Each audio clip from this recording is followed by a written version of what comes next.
ஜம் sacred TV நேயர்களுக்கு வணக்கம். இந்த வேளையிலும் கூட கர்த்தரை ஆராதிக்க வந்திருக்கிறவங்களை யாவரையும் கர்த்தராய் இயேசு கிறிஸ்துவின் நாமத்தினாலே நாங்கள் வாழ்த்தி வரவேற்கிறோம். இந்த வெள்ளிக்கிழமை ஆராதனைக்காக நாம் செபிக்கலாம். தேவ பிரசன்னம் நம்மோடு உண்டு. ஆவியானவரே, உம்மை ஸ்தோத்திரம் பண்ணுகிறோம், உம்மை துதிக்கிறோம். பரிசுத்தரே, உமக்கு நன்றி செலுத்துகிறோம். அப்பா ஆண்டவரே, மறுபடியுமாக உம்முடைய நாமத்தினாலே வர எங்களுக்கு கிருபை தந்திருக்காய், உமக்கு ஸ்தோத்திரம்.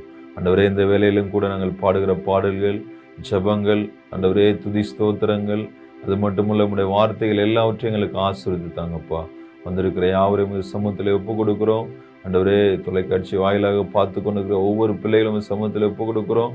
கர்த்தர்தாமே இந்த ஆராதனையின் மூலமாக அநேகருக்கு ஆசீர்வாதத்தை உண்டு பண்ண முடியாது செபிக்கிறோம். சகல துதி ஸ்தோத்திர கன மகிமையெல்லாம் உடைய நாமத்தினாலே நாங்கள் நன்றியோடு ஸ்தோத்திரத்தை துதிக்கிறோம். கர்த்தர்தாமே இதை பொறுப்படுத்திக்கொள்கிறாங்க. எல்லா துதியும் ஸ்தோத்திரமும் கனமும் மகிமையும் கர்த்தருமே பெருமாளுங்கிற இயேசுவின் நாமத்தினாலே ஜெபிக்கிறோம் நல்ல பிதாவே, ஆமென். நாம் ஒரு பாடலை பாடி தேவ நாமத்தை மகிமைப்படுத்தலாம். துதித்து பாடிட பாத்திரமே, இந்த பாடலை பாடி கர்த்தருடைய நாமத்தை நாம் மகிமைப்படுத்தலாம். துதித்து பாடிட பாத்திரமே, துங்கவனேசுவின் நாமமதே. துதித்து பாடிட பாத்திரமே, துங்கவனேசுவின் நாமமதே. துதிகளின் மத்தியில் வாசம் செய்யும் தூயனை நேயமை சோத்தரிப்போமே. அற்புதமே அவன் நடத்துதலே, ஆனந்தமே பரமானந்தமே. நன்றியால் உள்ளமே மிக பொங்கிடுதே. நாம் அல்லேலூயா துதி சாற்றிடுவோம். நன்றியால் உள்ளமே மிக பொங்கிடுதே. நாம் அல்லேலூயா துதி சாற்றிடுவோம். கடந்த நாட்களில் கண்மணி போல் கருத்துடன் நம்மை காத்தாரே. கடந்த நாட்களில் கண்மணி போல் கருத்துடன் நம்மை காத்தாரே. கர்த்தரையே நம்பி ஜீவித்திர கிருபையும் ஈந்ததால் சோத்தரிப்போமே. அற்புதமே அவர் நடத்துதலே, ஆனந்தமே பரமானந்தமே. நன்றியால் உள்ளமே மிக பொங்கிடுதே. நாம் அல்லேலூயா துதி சாற்றிடுவோம். Praise the Lord. கர்த்தருடைய பரிசுத்த நாமம் மகிமைப்படுவதாக. இந்த வெள்ளிக்கிழமை ஆராதனையிலும் நாம் ஒரு வார்த்தையை தியானித்து தேவ சமூகத்திலே நம்ம ஒப்புக் கொடுக்கலாம். இன்றைக்கும் நாம் வாசிக்க தெரிந்து கொண்ட வேத பகுதி ஆதியாகம புஸ்தகம் 29ஆம் அதிகாரம், அதனுடைய 35வது வசனத்தை நான் வாசிக்கிறேன். மறுபடியும் அவள் கர்ப்பவதியாகி ஒரு குமாரனை பெற்று இப்பொழுது கர்த்தரை துதிப்பேன் என்று சொல்லி அவனுக்கு யூதா என்று பெயரிட்டாள். ஹல்லேலூயா. இங்கே வேதத்திலே நாம் பார்க்கிறதான இந்த சம்பவம் லேயாளுடைய வாழ்க்கையிலிருந்து ஒரு வசனத்தை நாம் வாசித்தோம். அங்கே சொல்லுகிறாள், இப்பொழுது நான் கர்த்தரை துதிப்பேன் என்று சொல்லி அவனுக்கு யூதா என்று பெயரிட்டாள். இன்றைக்கும் நம்முடைய கர்த்தருடைய வார்த்தையிலிருந்து நாம் எடுத்துக்கொள்கிறதான ஒரு பகுதி, இப்பொழுது நான் கர்த்தரை துதிப்பேன். ஒருவேளை அன்றைக்கு லேயாள் சொல்லியிருக்கலாம், அதே வார்த்தையை நாம் இன்றைக்கு சொல்லுவோம், இப்பொழுது நான் கர்த்தரை துதிப்பேன்.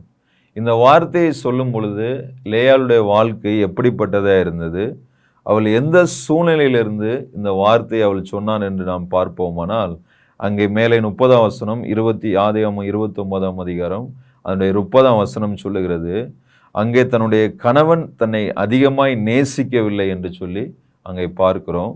அதனுடைய 31ஆம் வசனம் சொல்லுகிறது, அந்த லேயாள் அற்பமாக எண்ணப்பட்டாள் என்று சொல்லியும் அங்கே நாம் பார்க்கிறோம். அங்கே 32ஆம் வசனம் சொல்லுகிறது, அவருடைய நிலை சிறுமையாக இருந்தது என்று சொல்லி பார்க்கிறோம். அதே 33ஆம் வசனத்திலே நாம் பார்ப்போமானால், அந்த கணவன் தன்னோடு சேர வேண்டும் அப்படி என்கிறதான எதிர்பார்ப்பு இருந்தது. ஆனாலும் இவைகள் எல்லாவற்றையும் தாண்டி அவள் கடைசியாக ஒரு வார்த்தையை சொல்லுகிறார், என் சூழ்நிலை இப்பொழுது என்னவாக இருந்தாலும், நான் கணவனால் நேசிக்கப்படாமல் இருக்கலாம், நான் அற்பமாக இருக்கலாம், என்னுடைய நிலை சிறுமையாக இருக்கலாம், ஆனால் என் சூழ்நிலை எதுவாக இருந்தாலும் நான் அவைகளை மறந்து நான் கர்த்தரை துதிப்பேன் என்று சொல்லி அவனுக்கு தன்னுடைய பிள்ளைக்கு யூதா என்று சொல்லி அங்கே பெயரிடுகிறார். ஹல்லேலூயா. யூதா என்று சொன்னால் அதற்கு அர்த்தம் துதி என்று அர்த்தமாகும். இன்றைக்கும் நாம் லேயாளுடைய வாழ்க்கையின் மூலமாக வேதம் நமக்கு கத்து தருகிறதான ஒரு அனுபவம் என்னவென்று சொன்னால், கர்த்தரை நாம் துதிக்க வேண்டும். அவரை எப்பொழுதுமே நாம் துதிக்க வேண்டும். ஏனென்று சொன்னால் ஏசாயா 43 அதிகாரம் அதனுடைய 21 வசனம் சொல்லுகிறது, இந்த ஜனத்தை எனக்கென்று ஏற்படுத்தினேன், இவர்கள் என் நாமத்தின் துதியை சொல்லி வருவார்கள் என்று சொல்லி. ஆகையால் இந்த ஜனத்தை நான் ஏற்படுத்த, இவர்களை உருவாக்க ஒரு காரணம் உண்டு, அவர்கள் என் நாமத்தின் துதியை சொல்லி வருவார்கள் என்று சொல்லி. அதைத்தான் லேயாள் தன்னுடைய வாழ்க்கையிலே அநேக விதமான எதிர்பார்ப்புகளோடு இருந்து, அநேக விதமான சூழ்நிலைகள் மத்தியில் இருந்து அவள் கடைசியாக ஒன்றை தெரிவு செய்கிறாள், ஒன்றை கற்றுக்கொள்கிறாள். இவைகளெல்லாம் என்னை திருப்திப்படுத்த முடியாது, இவைகளெல்லாம் அந்த குறைவான சூழ்நிலைகள் எல்லாம் என்னை விட்டு அகல வேண்டும் என்று சொன்னால் நான் கர்த்தரை துதிக்க வேண்டும் என்று சொல்லி. ஒருவேளை லேயாளுடைய வாழ்க்கை சிறுமை, அற்பம், நிராகரிப்பு, அவளுடைய எதிர்பார்க்கப்பட்டது எதுவும் அவளுக்கு நடக்காமல் இருந்தால் கூட அவள் ஒன்றை தெரிந்து கொண்டால், அவள் தேவனை துதிப்பேன் என்று சொல்லி. இன்றைக்கும் நம்முடைய வாழ்க்கையும் அந்த லேயாளுடைய வாழ்க்கையோட ஒப்பிட்டு பார்ப்போமானால், நமக்கு எத்தனையோ அற்பமான சூழ்நிலைகள், அற்பம் என்று சொன்னால் ஒரு சின்ன சூழ்நிலை, ஒரு சின்னதான தொடக்கம், இப்படி இருந்தால் கூட நம்முடைய வாழ்க்கையிலும் கர்த்தரை நாம் துதிக்கும் பொழுது கர்த்தர் அதிலே செயல்பட, அதிலே ஒரு மாற்றத்தை கொண்டு வர அவர் வல்லவராய் இருக்கிறார் என்று சொல்லி. யோபு 7 அதிகாரம் அதனுடைய 8 வசனத்திலே வாசிப்போமானால், அற்பமான தொடக்கத்தை அவர் சம்பூரணமாய் முடிய பண்ணுகிறார் என்று சொல்லி வேதம் அங்கே சொல்லுகிறது. யோபு 8 அதிகாரம் அதனுடைய 7 வசனத்தில் பார்ப்போமானால், உம்முடைய துவக்கம் அற்பமாக இருந்தாலும் உம்முடைய முடிவு சம்பூரணமாக இருக்கும் என்று சொல்லி. ஆகையாலே நம்முடைய துவக்கங்கள், சிறுமையான நிலைகள் எல்லாம், எப்படி லேயாளுடைய வாழ்க்கை அந்த சிறுமை, நேசிக்கப்படாத நிலை அப்படி இருந்தாலும் அவள் துதிப்பதை அவள் தெரிந்து கொண்டு சொன்னார். எப்படி அந்த இயேசு கிறிஸ்துவானவர் வனாந்திரத்திலே ஒரு அற்புதத்தை செய்யும் பொழுது 2 மீன்களும் 5 அப்பமுமே இருந்தது. ஆனால் அது மனிதனுடைய கண்களிலே பார்க்கும் பொழுது ஒரு அற்பமான ஒரு சிறிய விஷயமாகத்தான் தெரிந்தது. ஆனால் அதை கர்த்தரிடத்திலே கொடுக்கும் பொழுது அவர் ஸ்தோத்திரம் பண்ணி அதை அநேகருக்கு எடுத்து கொடுக்கும் பொழுது அதிலிருந்து ஒரு பெரிய ஆசீர்வாதத்தை 5000க்கும் அதிகமான புருஷர்கள் சாப்பிட்டு மீதி 12 கூடைகள் எடுத்தார் என்று சொல்லி பார்க்கிறோம். அவர் அதை ஸ்தோத்திரம் பண்ணினார். அந்த சூழ்நிலையிலே அவர் துதிக்க ஆரம்பித்தார். அது கொஞ்சமாக இருக்கிறது, அது அற்பமாக இருக்கிறது என்று சொல்லி அதை நிராகரித்து விடாமல் அந்த சூழ்நிலையிலே அவர்கள் துதிக்க ஆரம்பித்தார்கள். எங்கெல்லாம் சிறுமை, கொஞ்சம், ஒரு நிராகரிக்கப்பட்ட சூழ்நிலை ஏற்படுகிறதோ அப்பொழுதெல்லாம் கர்த்தரை துதிக்கும் பொழுது அவர் அதிலிருந்து ஒரு பெரிய ஒரு சம்பூரணத்தை கொண்டு வர நம் தேவன் முடிகிறார். இங்கே லேயாள் ஒரே ஒரு விஷயத்தை தான் நமக்கு கற்றுக் கொடுக்கிறார். Think about God, focus on God. கர்த்தரை துதிப்பது தான் நம்முடைய நோக்கமாக இருக்க வேண்டும் என்று சொல்லி.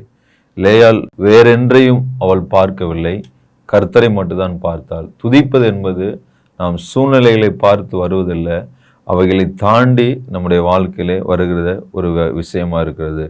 சிறுமை, பெருமையின் தன்மைகள், அற்பம், ஏழ்மை, கவலை, வருத்தம், நிராகரிப்பு, இவை எல்லாம் இப்படிப்பட்ட சூழ்நிலை எண்ணங்கள் எல்லாம் இருக்கும் பொழுது ஒரே ஒரு யோசனை மட்டும் தோன்றினது, நாம் கர்த்தரை துதித்தால் என்ன ஆகிவிடும் என்று சொல்லி. அன்றைக்கு லேயாளுடைய வாழ்க்கை மாறினது என்று நாம் பார்க்கிறோம். எப்படி யூதா என்று பெயரிட்டாலோ அப்பொழுது அங்கே துதி என்று சொல்லி ஒரு விஷயம் அவருடைய வாழ்க்கையிலே வந்தது. அந்த யூத கோத்திரத்தில் தான் தாவீது முதற்கொண்டதான இயேசு கிறிஸ்து வரை பிறந்தார்கள் என்று சொல்லி பார்க்கிறோம். எப்பொழுதெல்லாம் நாம் துதிக்கிறோமோ கர்த்தர் நம்முடைய வாழ்க்கையிலும் இயேசு கிறிஸ்துடைய குணாதிசயங்களை பிறக்க அவர் நமக்கு உதவி செய்கிறார். ஆகையாலே நீங்கள் துதிக்கும் பொழுது உங்களுடைய துதியானது கிறிஸ்துவின் செயல்பாடுகளை உங்கள் மத்தியிலே பிறக்க செய்கிறது.